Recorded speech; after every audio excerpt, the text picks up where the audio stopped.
Making his case, Ukraine's president seeks U.S. backing before a joint session of Congress. Divided kingdom? Scottish voters decide if their future is with or without a union with England. Defending doctrine.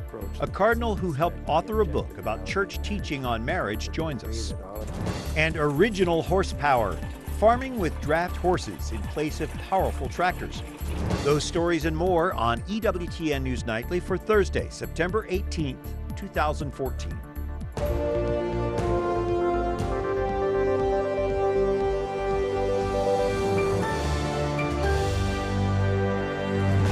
Good evening. Thank you for joining us. I'm Brian Patrick with your news now. And after months of war in his country, Ukraine's president visits the United States today.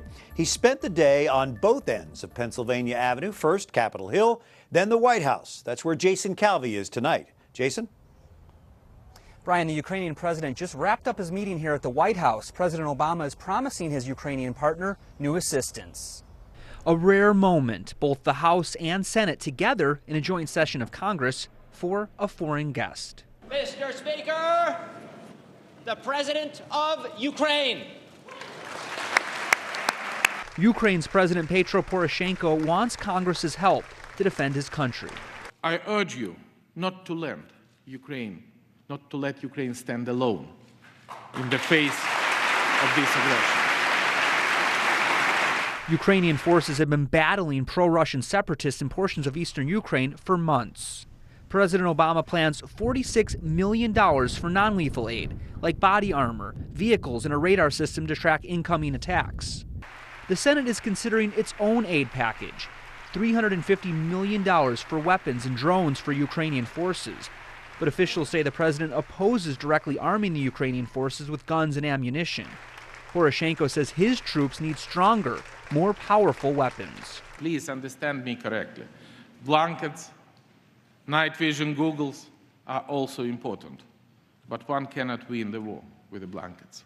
Poroshenko also took his appeal to the White House, having lunch with Vice President Byron and a meeting with President Obama in the Oval Office. I want to commend President Poroshenko for having helped to not only broker a ceasefire, but also to push through some very difficult legislation. And just before leaving the White House, Poroshenko said he's satisfied with the level of cooperation with the United States government. Reporting here at the White House, Jason Calvi, EWTN News Nightly. And now some of the other stories our EWTN News Nightly team has been covering in today's world. Pro-life advocates want the U.S. Senate to vote on a bill to cut off taxpayer funds for abortions. The No Taxpayer Funding for Abortion Act has already passed the House. Today's renewed push follows a Government Accountability Office report earlier this week. That report found that some Affordable Care Act requirements regarding abortion are not being followed. It says federal money was being used for abortion-related services. Despite midterm elections approaching and Congress unlikely to act on many bills, advocates say this bill deserves a vote. It doesn't hurt to push. But it doesn't change my expectation that the Senate probably is not going to. The Senate has not been able to do anything recently. We look at the long view. You may have heard that the church thinks in decades. In this case, we're hoping it's not going to take decades, but this is something we really want to see fixed. The representatives are asking the Health and Human Services Department to explain why the funds are used for abortion plans. Pennsylvania Congressman Joe Pitts joining us from his Capitol Hill office. He organized today's news conference, in fact, requested the investigation from the GAO on Obamacare and abortion funding. Congressman, that report shows current federal law prohibiting federal funding of abortion in certain cases isn't being implemented. Why push for another federal law? Could it be more effective? Well, the administration is not enforcing the law or the executive order that they passed, and in violation of our law, the Hyde Amendment that prohibits funding, taxpayer funding for abortions or plans that fund abortions, we need to pass another bill with more detail and more transparency. Perhaps a little more clout, too. As we turn to Ukraine, President Poroshenko addressing a joint session of Congress. He says he wants lethal military equipment to fight the rebels in his country. Would you support that? And why do you think the administration is avoiding directly arming the Ukrainians to fight? Yes, I will support that. The administration, for some reason, is weak as far as Russia is concerned, and when a bully like Putin perceives weakness, they will take advantage of that. There's much more than that we could do rather than just sanctions. We could do more severe sanctions, but we could provide arms. We could kick Putin out of the G8, out of the G20. We could supply natural gas and oil over there to their markets and undercut Russia, which is holding, these countries actually extorting them. Also, the U.S. is arming Syrian rebels to fight against ISIS. Congressman, can they be trusted? Why wouldn't they just use the U.S. weapons and training to continue their fight against Bashar Assad instead of turning their attention to the Islamic State? That is a good question. We do not know how many of these rebels are Islamic extremists. It is very dangerous to be talking about training and equipping rebels in Syria, getting involved in a civil war, without Congress actually declaring war against ISIL. There are 700,000 Iraqis and Kurd forces that are allies. We should make sure they have good military leadership, and we should arm and train them to be the boots on the ground. And we're told that this is a real threat to the United States. General Dempsey himself said it could take months, maybe even up to a year, to train these rebels. Is that an acceptable timetable given the threat? Not really. It's a very anemic response. I think the president's trying to get past his term of office and dump it on someone else. It is a very severe threat. They're growing rapidly, and we know what their intent is. We should take it seriously, declare war, and destroy ISIS. All right, Congressman Joe Pitts of Pennsylvania, we know that you're a busy man, and we appreciate the time that you've spent with us. My pleasure. Thank you. Hundreds of officers and deputies gathered in Pennsylvania today honoring a fallen state trooper. Troopers lined up 10 deep for the funeral procession of Corporal Byron Dixon. He was a Marine Corps veteran who leaves a wife and 2 sons behind. He was killed late Friday in an ambush outside the barracks where he worked. Another trooper was wounded. A manhunt for the suspect involves hundreds of officers. They describe the suspect as a self-taught survivalist who hates law enforcement. Scotland is determining the future of its union with England today. The Celtic nation has been part of the United Kingdom for more than 300 years, but some Scots feel stifled by the relationship and want to break away. Voters lined the streets early this morning before the polls opened. The question they are answering today: should Scotland be an independent nation? The Yes campaign has gained ground in recent days, but the latest polls show just over 50% of Scots are not convinced. This is not like voting in a government, where if you don't like them, you can vote them out in 4 or 5 years' time. If we decide to leave, it's forever. There's no going back. Turnout for the referendum is expected to be high. More than 4 million people are registered to vote. That's the largest electorate ever in Scotland. We're using Skype to talk directly with Michael O'Duffin from Glasgow, Scotland, a member of Christians for Independence. That's a pro-independence arm of the Yes campaign. Michael, why are you for secession from the UK? Well, Brian, the fundamental reason for my being for independence, as I would call it, is that Scotland is a nation. It has been a nation since medieval times. And this election, this referendum, is not an election. It's not a general election. This is about where power lies in the UK. So the referendum is all about whether we want power to rest with the Scottish people, the people who live and work in Scotland, or whether we ruled from London. I think we can understand that as Americans, certainly, but are there not benefits to have this link with Britain? And what are the practical aspects of losing that if you do become independent? Well, the No campaign have spent several weeks, if not months now, focusing on the negatives of becoming independent. It's been called Project Fear. They've tried to make Scots lose their confidence in themselves. The fact is that Scotland is a very wealthy country. We would be, by many estimates, around about the 14th most wealthy country in Europe by GDP per capita. We can survive on our own. We have been part of the Union now for 300 years. But times have changed. In a modern world, in a modern European context, Scotland really will be a better country on its own. How do you think this will affect the U.S.? The U.K. is one of our closest, if not our closest ally. Yeah, that will not change, Brian. Scotland has very, very many close links with America. So many Americans have Scottish roots. We regard Americans as close cousins, really. We will retain our membership of NATO. We are fully aware that we are in a very strategic position militarily in northwestern Europe. We will work very cooperatively with the members of NATO and with the USA in particular.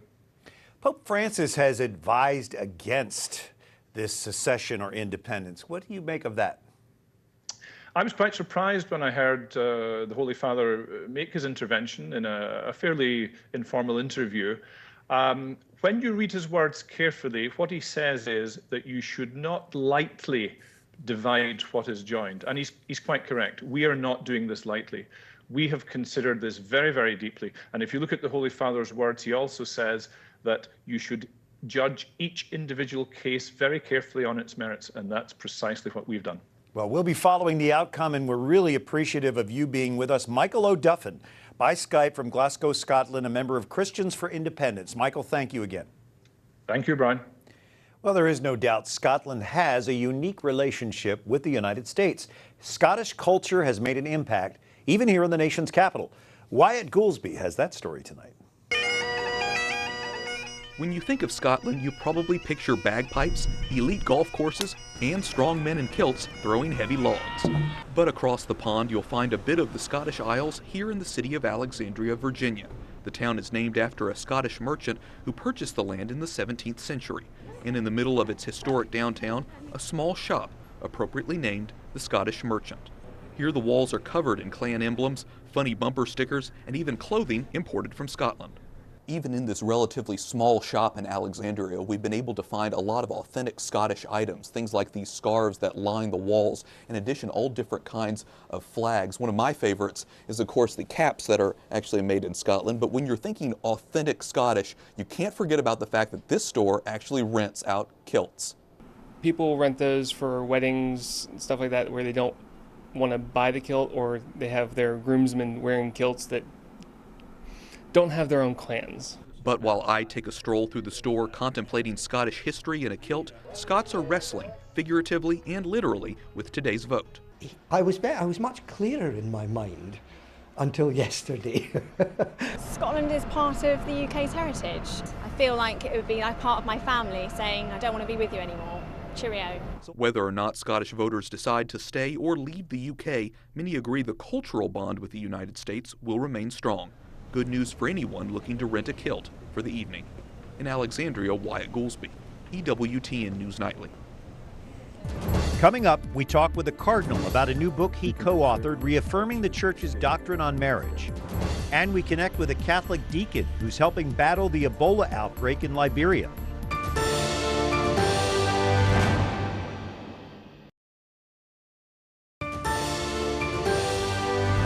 On this Thursday evening, thank you for joining us for EWTN News Nightly. I'm Brian Patrick. An assistant coach at a Philadelphia area Catholic high school has resigned after being linked to the beating of a gay couple. This surveillance video shows about a dozen people involved in the incident last week. No one has been arrested, but police say several suspects stepped forward after being identified in security video. The gay men say they were punched and beaten. One was left with a broken eye socket and a wired jaw. The Archdiocese is condemning the attack. It issued a statement clarifying Catholic teaching demands respect for the dignity of every human person. Arizona Cardinals running back Jonathan Dwyer is out of jail after being arrested on assault charges. Police say Dwyer headbutted and broke the nose of his wife after she refused his sexual advances. They also say he punched her in the face the next day. This is the latest in a string of domestic violence cases or charges involving NFL players. Dwyer has been deactivated from all team activities. Police say he denies these allegations. 5 cardinals have written a book defending the church's doctrine on marriage. The book's release coincides with next month's summit on the family at the Vatican. Our Alan Holdren sat down with one of the authors in Rome. Eminence, you contributed to a book that's with 4 other cardinals in which you defend the doctrine of the Church as regards marriage. You specifically speak about nullity in your section. Why does the Church need to defend its doctrine here ahead of the Synod? Well, simply because there's a tremendous amount of confusion and even error regarding the married state, not only outside the Church, but in the Church too. Certainly the culture is extremely confused and in great error, such that we even have people suggesting that marriage could be constituted by 2 persons of the same sex, which is against the natural law, against what nature itself teaches us. There's this Synod this year, the Synod next year, the meeting of families. What do you think that all of this is positive in bringing about change? I believe it can be very positive as long as it's firmly grounded in the Church's doctrine and discipline regarding marriage. But it cannot simply be a kind of sentimental or personal approach that doesn't respect the objective reality of marriage. But to the degree that all of it is solidly grounded in the Church's teaching and her discipline, I believe it will be very positive. Is there any possibility that the message and the discussions of the Synod will be hijacked? The media has for months been trying to hijack this Synod by saying that Pope Francis is in favor of giving Holy Communion to the divorced and remarried, that Pope Francis wants easy declarations of nullity and so forth. The Holy Father has not said any of those things. So the media has created a situation in which people expect that there are going to be these major changes which would in fact constitute a change in Church teaching, which is impossible. And so that's the danger, and that's why it's very important for those who are in charge to be very clear. That, of course, our Alan Holdren sitting down at the Vatican with Cardinal Raymond Burke discussing that new book. The Ebola outbreak shows no signs of slowing down. The World Health Organization says more than 700 cases emerged in West Africa in just 1 week recently. It was 3 weeks ago when there were only 500 cases per week on average. Some affected areas still don't have access to water or soap, more than half a year into the world's largest Ebola outbreak. The latest WHO numbers show more than 2,600 people have died from this deadly disease. Most of those deaths were in Liberia. We're joined via Skype by Dr. Timothy Flanigan. He's in Liberia, an infectious disease physician and professor of medicine at Brown Medical School and a deacon in the Catholic Church. Dr. Flanigan, we appreciate the fact that you are there trying to do your best. What exactly are you able to do for the people there in Liberia? Well, I'm spending most of my time training and working with health centers that are run by the Catholic diocese here, as well as the Catholic hospital, to try and help to be sure that everybody has the know-how to take care of patients safely. And then we're assessing the need for additional protective equipment so they can do their best under these really trying circumstances. Well, we have seen Dr. Brantley recover. We have seen a Catholic priest die after contracting Ebola. How does your faith play into your ability to be in what seems to be a very dangerous situation? Well, actually, Brian, I'm Skyping from Catholic Hospital, and the priest was Father Miguel, who was the chaplain here, who was deeply loved. And Catholic Hospital here was really hit hard. Brother Patrick and Brother George, Sister Chantel, TT, their social worker, all died. But I've also been working with 2 Dynamite sisters from the Immaculate Conception Order and some of the physicians here who recovered. So from my point of view, I'm playing a pretty small part, being in the clinics and helping to train, and I'm an infectious disease doctor. So I know this is an infectious disease. I know that one can be safe with appropriate equipment. And so I think there's always a risk, but it's not an unreasonable risk. Well, what a blessing to know that someone with your expertise can be there to help. What has this outbreak meant to the people of Liberia there? What is life like? Well, there are a couple of aspects. The first is this outbreak has been a double whammy to the healthcare system. So in essence, it's shut down a lot of the healthcare system because when a patient is sick with Ebola, they can transmit it very easily because there's such high viral burden, high viral load. So a lot of the healthcare system has really been hammered and is shut down, and that's very hard for the Liberian people. If you have a car accident or you need to deliver a baby, it's so hard to get healthcare. The second is fear. Ebola evokes raw fear deep in your heart, and that is a terrible, hard thing. Now, beyond that, life goes on. People are in the markets, people are going to church and mass, and that is a good thing and okay. Everybody washes their hands with chlorine water. There's a no-touch policy, and that works well. Well, thank you for the courage that you and so many others are showing. Dr. Timothy Flanigan, Deacon Timothy, thanks for joining us from Liberia. Our prayers are with you. Thank you so much. My best. Up next, good old-fashioned horsepower. This farmer shuns tractors. For farming, he says, heals the land.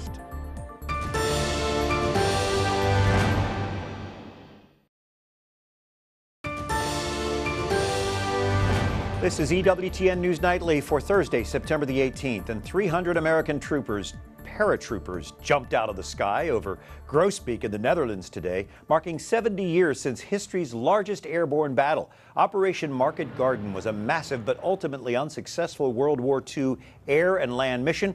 It aimed to open a land route for the Allied forces into Nazi Germany's industrial heartland. Hundreds of spectators joined war veterans today watching the paratroopers land. 87-year-old British veteran Lenny Hiller was there 70 years ago, and he says a lot went wrong. None of the radios worked, none of them, and the first two jeeps, which we were supposed to be in Arnhem first, because I was in reconnaissance, they all got killed, and then when we got there, we had to get back, and that's it. That was it. Operation Market Garden, immortalized in the film A Bridge Too Far, marked the beginning of the liberation of the Netherlands from Nazi occupation. Well, it takes power to work farm fields, but some farmers are saying nay to tractors in favor of good old-fashioned horsepower. Catherine Zelda reports. Horsepower nowadays means an engine revving, tires burning down the track. But this farmer still relies on the old-fashioned kind. I'm doing the kind of farming that I believe in, that heals the land. Never a day when I wish I was on a tractor. Don Hughes is one of a growing number of small-scale farmers dedicated to farming using draft animals instead of engines. He's the president of the Draft Animal Powered Network, which boasts 400 members. The animals don't use fossil fuels, and they produce the hay that they need to fuel them for the next year. Hughes works 100 acres of land in central New York with horses and mules to make hay, spread compost, and haul logs. I feel that there's something to be gained from exploring a world with limits. I'm interested in how my choosing to work with horses affects how I view my soil, my water. But some tractor farmers say they can't afford to make a living that way. I cannot rely on that at this point in time when I have to plow, 5 acres or something like that in, a term of like a day or so. It just is not going to happen with any horse. For Hughes, it's more than a livelihood. Working with the animals is a fantastic experience for me. It's a personal experience that I find enriching and rewarding. And he says it's a chance to slow down and enjoy life. Catherine Seltner, EWTN News Nightly. Thank you, Catherine. I want to thank every member of our EWTN News Nightly team for putting together really a beautiful show tonight, and we thank you for joining us. Until tomorrow, like us on Facebook, follow us on Twitter, watch again on EWTN's YouTube page. For all of us here at EWTN News Nightly, I'm Brian Patrick. We'll see you tomorrow. Thanks for joining us. Good night, and God bless you.